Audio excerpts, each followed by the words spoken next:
Hello，今日係 day three，咁我哋而家就準備 check out 呢個咁靚嘅 villa，咁就出發去巴拿山。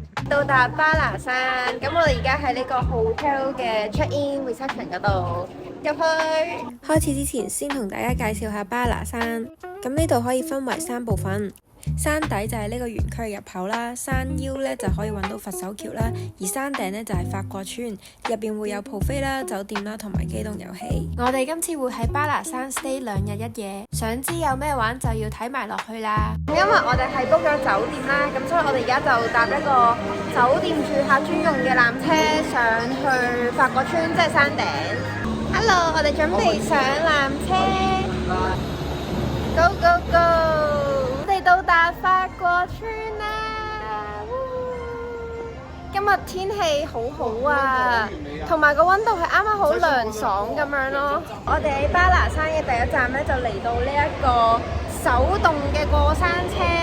咁咧其實咧就係票價咧，佢係 ticket 唔包嘅，即係你要額外俾嘅。咁佢就7萬印尼盾咯，咁就大概20零蚊咯。咁無論你2個人坐埋一齊定係分開坐咧，都係一個人7萬蚊咁樣咯。係啦，咁我就應該會選擇同佢一齊坐，因為我驚。我哋準備上手動嘅過山車啦。呢度有嚿烏雲啊！突然之間，不過好彩我哋望過去仲係都靚嘅。到而家時間係大概4點鐘啦，咁我哋啱啱就都急㗎，我哋玩咗個手動嘅過山車啦，咁同埋都玩咗個跳樓機，咁個跳樓機幾好玩嘅，即係佢 drop 嗰個次數係多嘅，咁我覺得呢樣嘢係幾好，因為排咗咁耐隊咧，都會想即係玩多啲㗎嘛。咁同埋都唔算排咗好耐，其實排咗15分鐘，咁所以 overall 我覺得個跳樓機係值得玩啦。咁但係個手動嗰個咧，我哋就大概排咗半個鐘啦。咁但係佢就我真係覺得個時間太短，如果佢個時間可以多20秒咁就差唔多啦。咁我哋而家就食少少嘢，咁就等佢繼續入翻 indoor 嗰個地方，因為佢好多 VR 啊嗰啲機玩啦，咁所以我哋都想單落翻去玩。咁之後就要落去佛手橋嗰度影相啦。好靚啊！呢度好似去咗外國咁啊！有個驚喜發現啊，就係呢度有好多唔同嘅飲啊、嘢食啊嗰啲啦。呢一杯叫做 Yoga Flavor 嘅 With Passion Fruit 啦，但超好飲咯。佢大概係港幣27蚊，跟住勁抵嘅，勁好飲啦。平時香港都好少飲嘅，但係我覺得嚟到呢度真係可以飲下。跟住呢個係另外一個都出名嘅地方，就係去 Luna Castle， 超靚啊！呢度好似去咗歐洲咁樣咧。跟住咧，佢呢度咧又涼爽啦，跟住然之後又唔會太熱，跟住天氣又好，跟住又靚喎個景，我真係覺得其實我成個 trip 真係嚟呢度都 OK 啊！好靚啊 ！Hello， 我哋而家嚟到呢個類似，我唔知呢啲係咪就係月亮城堡啦，但係真係好靚啊！你睇下側邊，好似去咗法國咁啊，覺得好開心啊！同埋今日天氣真係好好啊，超靚啊 ！Oh my god！ 嗱，呢個反而冇咁靚嘅，我覺得，但係哇呢邊真係黐線，呢個先係月亮城堡啊！我哋到呢個月光城堡，但啱啱我哋諗住揾個小火車啦，但係揾唔到點樣搭個小火車咯，咁所以我哋而家就已經5點鐘啦，搭唔到啦。上網話可以坐小火車進入呢個城堡，可惜我哋去到嘅時候火車已經關門，唯有聽日再嚟過啦。哇！畫面一轉，突然之間大霧到好似入咗個唔知咩仙境咁樣，跟住你睇下調翻轉頭望個城堡係唔見咗咯，個城堡係。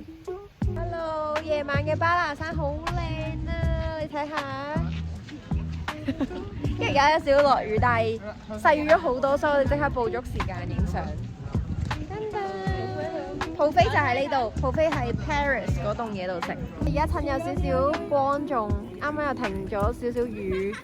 哇！我哋係 buffet 啦，咁就綁個手帶之後咧，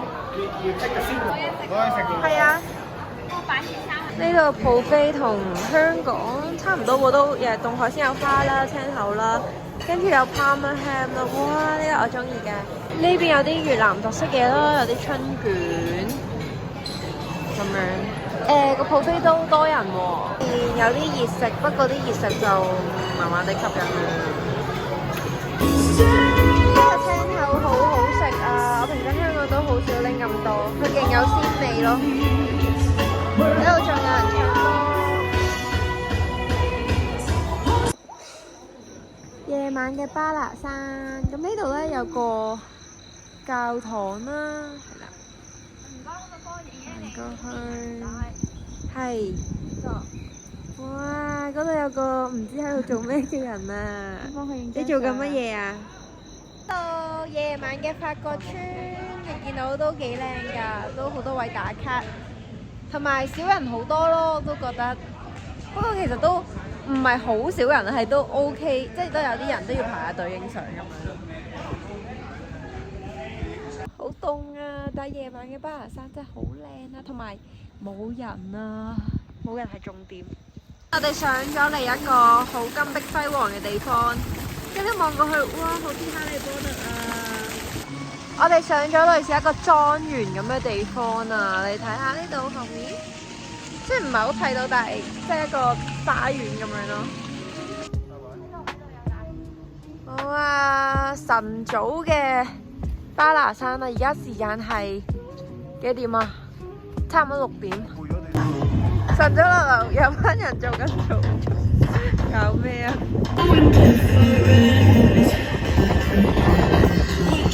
我哋清晨時間6點鐘搭第一班纜車落去睇佛手橋啊！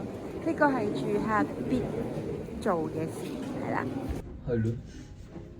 我哋而家出發去佛手橋，耶！今日會得㗎，經一唔會衰喺同一個地方。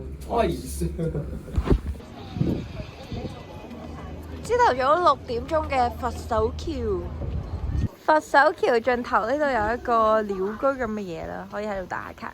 呢度嘅酒店早餐咁都幾正正常常啦，係啦，咁啊，但我哋今日太遲嚟啦，所以咧揀咗風口位，雖然個景色幾靚。想去搭小火車，你去邊㗎？去 Luna Castle。都係咁樣。即係你唔知我哋喺個小火車度搭下纜車咁。我係喎，金地庫。有啲電影啊。都睇埋咯。嚟到月亮城堡，入去啦。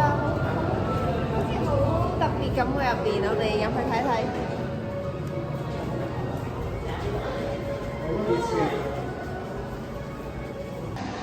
Hello， 我哋啱啱睇完呢個 4D theatre 啦。我唔知我尋日即係我哋前日去嗰個樂園啦，同埋今日睇呢個 4D theatre，感覺都係一樣嘅，即係個古仔都係卡通片啦，咁都 make sense 嘅。第二樣嘢就係佢都會有啲魔幻嘅元素咯，係啦。咁我覺得呢個係佢哋個 story 嘅特點啦。佢將燈啊、噴啊、成個即係閃電嗰啲咧都做得好嘅，但係咧佢個 3D 真係做得唔好咯，即係佢任何想立體嘅嘢咧都幾朦咯，即係佢淨有2個影咁樣咯，所以我覺得唔好太高 expectation 啦，係啊。但係我覺得overall 即係起碼呢一個城堡都係靚嘅，係啦。我哋第2日喺巴拿山又嚟多次呢個城堡。星期6好多人啊，大家睇下。喺呢度望落去咧，就係嗰個小火車。啱啱就喺嗰度搭火車嚟呢個城堡。我哋馬上準備離開呢個巴拿山啊！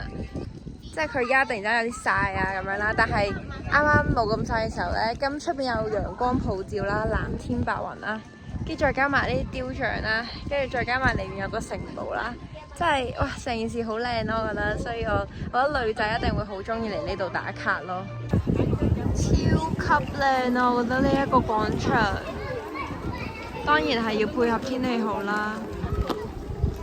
好，咁我哋而家走啦，準備。就係咁樣度過咗喺巴拿山嘅2日1夜。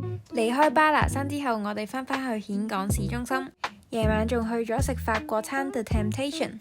最後一日，我哋仲去咗體驗粵式洗頭。想知我哋嘅體驗如何，就要睇下一集啦。